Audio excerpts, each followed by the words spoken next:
ran ads on Pornhub in 7 different states. Why? They really trap you. If you don't want to lose your right to watch, you better vote. I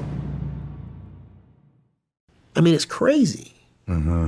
I mean, past, right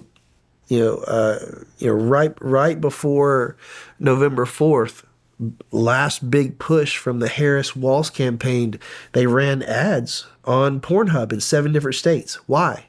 120 million viewers a day, and they ran an ad saying it was someone that, a character that somewhat resembled Trump walking in, and this, it was so gross. It was so gross. There was this guy masturbating underneath a blanket, and he was looking at his phone, and someone that looks like Trump comes in and takes the phone away and says, if you don't want to lose your right to watch porn, you better vote in the same way that you want, to consume that.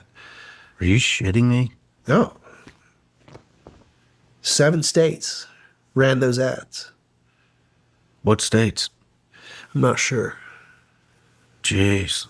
I mean, I would assume very left states, but we're about to get to a point in the story that's pretty cool. Yeah. Yeah. Man, they really trap you. Oh, yeah. Had you known anybody that had made it out? I know one girl. I don't know one guy. Well, I know guys that have made it out. I don't know guys who are whole and healthy. For example, a good friend of mine, his name's Greg. His porn name is Randy Spears. He even had, a character on Family Guy. And he lives in San Antonio, and he still goes by Randy Spears. He's got a normal job. He's not in the porn industry anymore. He's about 10 years older than me. But I talked to him, and it's like, he called me Rocco. Like when he called, I called him and left him a voice memo or a voice message because he didn't answer. And when he called me back, he called me Rocco, and he said that he was Randy, and he sent me his text me his social media, and Randy Spears.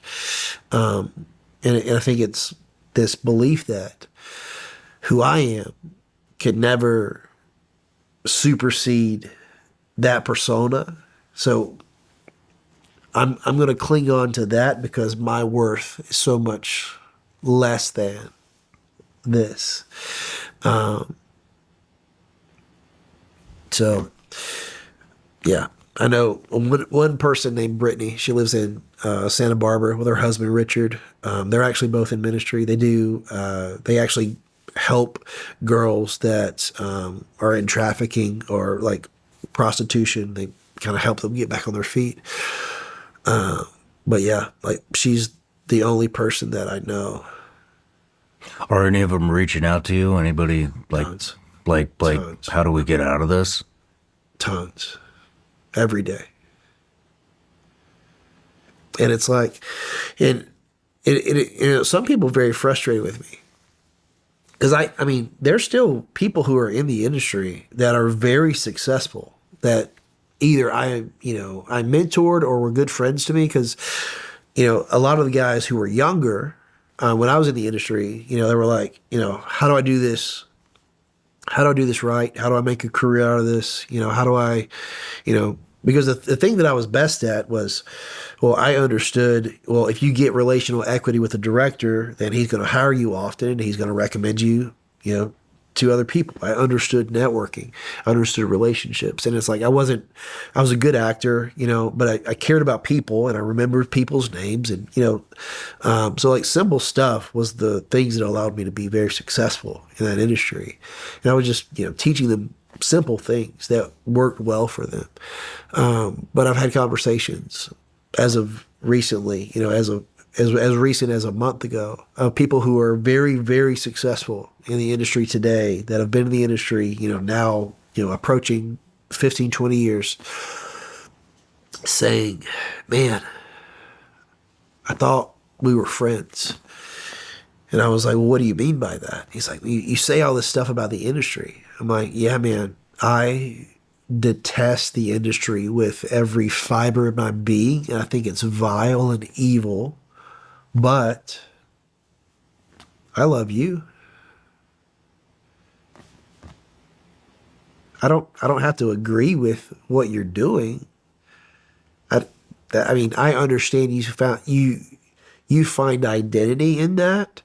So I understand why that feels offensive to you, but I don't have any animosity towards you. I wish you would do something different with your life, because the reality is, bro, if you are girls also, if you're in the top 3 to 5% of any industry, you have the capacity of being excellent at another trade and being more successful. Like, you have charisma and gifts and talents that you are misappropriating. But if you surrender and you submit to to your life to the person of Jesus Christ and allow him to take the things that he put in you and point them in the right direction, guess what? You're going to 10x your success. And it's going to be something that you're doing that is fulfilling, because it's going to be the thing that you're made to do. So yeah, I don't hate you. I hate the choices that you're making, but I don't hate you. And they just don't get it.